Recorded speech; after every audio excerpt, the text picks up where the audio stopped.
मैं और सकीना बचपन की दोस्त थी। रिश्ते में कज़न भी थे और घर पास पास थे, लिहाजा हमेशा साथ रहा। बचपन का सुहाना वक्त अभी तक याद है। बड़े बूढ़े कहते थे कि लड़कियों को जवान होते देर नहीं लगती। वो सच कहते थे क्योंकि हम दोनों भी हंस खेल कर देखती ही देखती जवान हो गई। अब हमारे मुस्तकबिल के बारे में माएँ फिक्रमंद रहने लगी। सकीना बहुत खूबसूरत थी। इस गुरूर के बास वो तंग मिजाज नक चढ़ी थी। वो दूसरों की सूरत में कीड़े निकालती तो इनसे लड़ाई हो जाती। मैं समझाती थी कि अच्छी सूरत अल्लाह ताला का अतिया है, तुम दूसरों की दिल आज़ारी ना किया करो। मगर वो मेरी बात एक कान से सुनकर दूसरे कान से निकाल देती थी। माँ बाप इसके लिए ऐसा लड़का ढूंढना चाहते थे जो शरीफ घराने से हो और बहुत ठंडे मिजाज का हो, ताकि वो सकीना के गुस्से को सह सके। वो एक साबिर और तहम्मुल मिजाज दामाद की तलाश में थे। कुछ तक वो दो के बाद इनको एक ऐसा रिश्ता मिल गया। लड़के वाले सकीना के घर आए और इसको पसंद करके अपनी रजामंदी का इजहार करके चले गए और चचा चची को अपने घर आने की दावत दे गए। कुछ दिन बाद चची लड़के के घर गए। लड़के को अपनी मंशा के मुताबिक पाया। दोनों तरफ से वालिदैन की रजामंदी के बाद रिश्ता तय हो गया और शादी की तारीख भी रख दी गई। वो दिन आ गया जब शादी की तकरीबात का आगाज हुआ और सकीना को सजा सुनौर कर दुल्हन बनाने लगे। लड़के का नाम बासी था और इसके नए नक्श अच्छे थे, लेकिन रंगत गहरी सुनौली थी। तभी किसी लड़की ने बारात आने पर सकीना के कान में कह दिया कि उफ सकीना, तुम इतनी खूबसूरत हो लेकिन दुल्हा काला कलूटा है। सकीना दुल्हन बनी परियों जैसी लग रही थी और अपनी सूरत को आईने में देखकर खुश हो रही थी। मगर ये सुनकर इसके दिमाग का फ्यूज उड़ गया। इसने मुझसे कहा कि माँ को बुलाओ। जब मैं चची जान को बुलाई तो इसने रोना शुरू कर दिया कि आपको मेरे लिए काला कलूटा ही लड़का मिला था। सारी दुनिया कह रही है कि लड़का काला है। आखिर आपने अपनी बेटी से कौन सा इंतकाम लिया है? माँ बाप दोनों ने लाख समझाया कि किसने गलत कहा है और हमारी खुशी के रंग में बंग डाली है। लड़के के नकूश तकिए और खूबसूरत है, बस जरा सा सुनौला है मगर पुरकशिश है। सूरत में क्या रखा है, इसकी सीरत लाखों में एक है। माँ बाप की इल्तिजाओं का सकीना पर कोई असर ना हुआ। वो शोर मचाने लगी कि यार किस काले लड़के से शादी ना करूंगी, निकाह के वक्त इनकार कर दूंगी। वालिदैन जानते थे कि वो बेहद जिद्दी है और ऐसा ज़रूर कर गुजरेगी, तब इज्जत खाक में मिल जाएगी। चचा जान मेरे वालिद के पास आए और अपना मसला बयान किया। अब्बू भी सोच में पड़ गए। सब हैरान परेशान थे और माँ को सकते हो गया था। हर एक की ज़बान पर एक ही बात थी कि अगर बेटी इतनी ज़िद्दी थी तो इसे लड़का पहले दिखा देना चाहिए था, फिर हाँ करते और अब क्या हो सकता था। वक्त तो बीत चुका था। जब सकीना ना मानी तो मसले को लड़के के वालिद पर खोला गया। वो बेचारे भी हक्का बक्का रह गए। पर आखिर जब बारात वापस जाने लगी तो अब्बू ने इन्हें मेरा रिश्ता पेश कर दिया। इन शरीफ लोगों ने अब्बू की पेशकश को रद्द ना किया और कहा कि ठीक है, वो भी आपकी बेटी है और ये भी आपकी बेटी है, दोनों बच्चियां एक ही घर की है, हम दुल्हन लेकर जाएंगे। वालिद साहब ने अम्मी को हुक्म दिया कि रानिया को जल्दी दुल्हन बनाओ। अम्मी बेचारी बुकला गई मगर अब्बू का हुक्म था। मुझ में भी छू चरा करने की मजाल ना थी। बिला छू चरा जैसा वालिद ने कहा वैसा ही किया और मैं दुल्हन बन गई। हमारे घरों के दरवाजे मिले हुए थे। मुझे चचा जान के घर ले आए और सकीना की जगह बिठा दिया गया। मैं साबिर व शाकिर होकर अपने वालिदैन के घर के आगे सर झुकाकर बैठ गई। यूँ मेरी शादी बासित से हो गई और मैं प्या के घर आ गई। कुछ दिनों बाद जब सकीना ने बासित को देखा तो इसे बुरा ना लगा बल्कि अच्छा लगा। वो परेशान हुई और पछताई के नाहक माँ बाप को दुखी किया। लड़का तो पुरकशिश था, सनौला रंग भी इस पर सज रहा था, लेकिन जब पछताने का क्या फ़ायदा था। तो अब इसका बेनोई भी बन चुका था। मैं बासित के साथ खुश होकर हम जिंदगी गुजारने लगी और सकीना के वालिदैन इसके लिए किसी खूबसूरत नौजवान की तलाश में मसरूफ़ रहे। पड़ोसन के तौसत ही इसके लिए रिश्ता मिल गया। इस बार इसको लड़का दिखाया गया। इसने पसंद किया तो फिर बात पक्की की गई। वो बहुत मालदार घराने में ब्याह कर गई थी।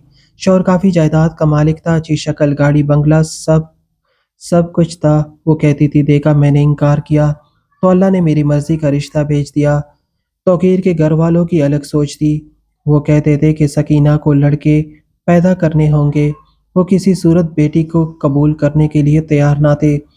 अल्लाह लेकिन अल्लाह की मर्जी के मामले में किसी का क्या जोर।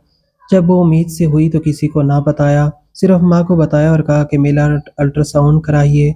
अगर लड़की हुई तो जन्म ना दूंगी, वरना ससुराल वालों की नज़र में मेरी तो की इज्जत जाती रहेगी। माँ ने बेटी के इसरार पर ससुराल वालों से चोरी छुपे अल्ट्रासाउंड कराया तो पता चला कि बेटी है।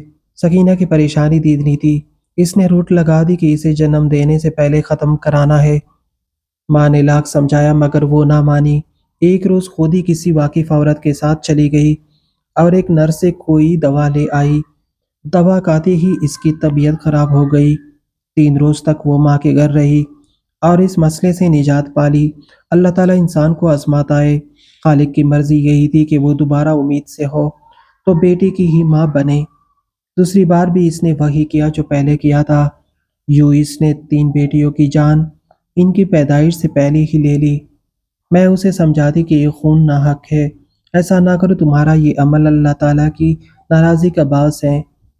अपने शौहर को बता दो या वो यकीनन ज़बानी ऐसा कहते हैं। जब हकीकत मालूम होगी तो तुम्हें रोकेंगे। लेकिन वो किसी की बात ना समझती थी। चौथी बार जब वो उम्मीद से हुई तो इसी नर्स ने समझाया कि अब ऐसा मत करना, मैं तुम्हारा साथ ना दूंगी। अपनी सेहत को बर्बाद मत करो, अल्लाह जो चाहे वही होता है। सद शुक्र कि इस बार मालूम हुआ कि वो बेटी की माँ बनेगी। वो खुशी से फूले ना समाती थी। बेटा हुआ तो खुशी के शरियाने बचाए गए। फिर तो एक के बाद दीगरे बेटे होते गए और जब वो 3 लड़कों की माँ बन गई तो इसने ऑपरेशन करवा कर खुद को बांझ कर लिया ताकि लड़की होने का खौफ जाता रहे। कहती थी बस 3 बेटे काफ़ी है। वो खुद सर्जिदी और अपनी मर्जी की मालिक थी। मैं अपनी ज़िंदगी में खुशी और मसरूफ़ थी। मेरी 2 बेटियां और 2 बेटे हुए जिनकी परवरिश से फुर्सत ना मिलती थी। अब हमारा मिलना जुलना कम हो गया था। बाबा अपने बेटे को बहुत लाड प्यार से पाला। सकीना और तौकीर दोनों अपनी औलाद से बहुत मोहब्बत करते थे। वह गुजरने का पता ही नहीं चलता। औलाद जवान और माँ बूढ़ी हो गई। बड़े बेटे जब अपनी तालीम मुकम्मल कर चुके तो बाप के साथ कारोबार में शरीक हो गए। हर माँ की तरह सकीना की भी आरज़ू थी कि वो अपने बेटों के सरों पर सेहरात देखे। वो बड़े दुल्हन की तलाश करने लगी और चूंकि शुरू से हुस्न परस्त थी इसलिए एक ही घर की 2 लड़कियां पसंद करके दोनों लड़कों की इकट्ठी शादियां कर दी। सब बहुत खुश थे कि घर में चांद जैसी बहू आ गई। वो मुझे कहती कि बहू से बेटी की कमी पूरी हो जाती है। बहू नई बेटियां ले आई हूँ। जब तीसरा बेटा बया दिया तो इसकी बहू आ जाने से घर का माहौल नागवार हो गया। दोनों बहनों ने तीसरी के खिलाफ महाज कायम कर लिया और यूं सब एक दूसरे से कंचे कंचे रहने लगे। सकीना परेशान थे और इसकी सेहत खराब हो रही थी। अब तीनों भाइयों ने फैसला किया कि साथ रहना मुश्किल है, लिहाजा अलग अलग घरों में मुंतकिल हो जाए ताकि तनाव वाला माहौल ख़त्म हो। इन्हीं दिनों तोकीर भाई को दिल का दौरा पड़ा और वो खाली के हकीकी से जा मिले। अब लड़कों की बन आई। इन्होंने कारोबार और जायदाद का बंटवारा कर लिया। बाप की वफ़ात के बाद लड़के बीवियों के हो गए और माँ से रवैया बदल लिया। वो इन्हें बोझ लगने लगी। बहू ने भी तौहीन करना शुरू कर दी। बेटियों ने मिली भगत से जायदाद के कागजात तैयार कर लिए और माँ के जेली दस्तखत करके या अंगूठे लगवा कर सब अपने नाम कर लिया। सकीना को जब बेटियों की इस चाल का पता चला कि इन्होंने सारी जायदाद और सरमाया अपने नाम मुंतकिल कर लिया है तो वो सख्त सदमे से दो चार हो गई। फिर ये सोच कर कि अब कहाँ जाएगी, बलाखिर बेटों का ही सहारा लेना है तो इसने इनके खिलाफ कोई कार्रवाई ना की और खामोश हो गई। अब वो जिस बहू के घर होती वो इसकी अहानत करती और सकीना दुखी हो जाती। वो मुसलसल परेशान रहने लगी, कभी एक बेटे के घर और कभी दूसरे के घर। हर बेटे और बहू की ये ख्वाहिश होती कि वो इसके घर से चली जाए। इन्हीं सोचों में एक रोज़ जबकि वो तीसरे बेटे के घर में थी, परेशानी के आलम में छत पर चली गई। वहाँ उसे चक्कर आ गया। उसने मंडेर को थामा लेकिन वो कमज़ोर थी और टूट गई। वो मंडेर समेत नीचे गिर पड़ी। सेहत में गमले रखे थे सेन में गमले रखे थे और इनके ऊपर गिरी और शदीद जख्मी हो गई। बाजू और टांगों में फ्रैक्चर हो गया जबकि सर में शदीद चोटें आई। उसे अस्पताल ले जाया गया। वो जख्मों से चोर थी। वो काफ़ी दिन अस्पताल रही। मैं रोज़ ही इसको देखने जाती। नर्सें वैसे ही देखभाल ना करती जैसे बेटियां करती है। जबकि बहू सिर्फ एक दो बार आई और इसे ऐसी हालत में देखकर दोबारा ना आई। बेटी भी थोड़ी देर को आकर चले जाते। मैंने और बासित ने इसका खासा ख्याल रखा। जिस रोज़ अस्पताल से छुट्टी होने थी ہم نے تینوں لڑکوں کو فون کیا مگر ان میں سے کوئی ماں کو لینے نہ آیا۔ ہر ایک نے مصروفیت کا بہانہ کر دیا۔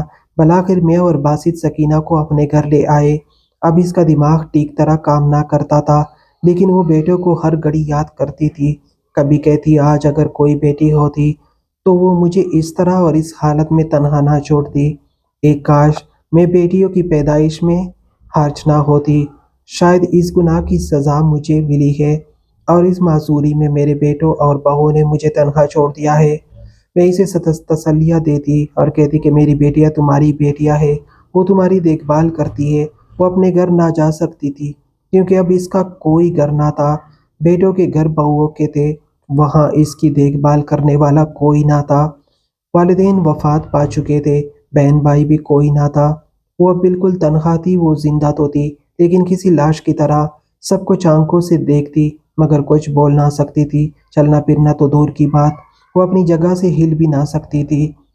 اس کے بیٹوں نے مڑ کر نہ پوچھا کہ ہماری ماں کس حال میں ہے۔ سکینہ نے بالآخر ہمارے گھر ہی جانے آفری کے سپرد کر دی اور بیٹوں نے ماں کی خدمت کا موقع گنوا کر اپنی جنت گنوا دی۔ اللہ ایسی اولاد کسی کو نہ دے۔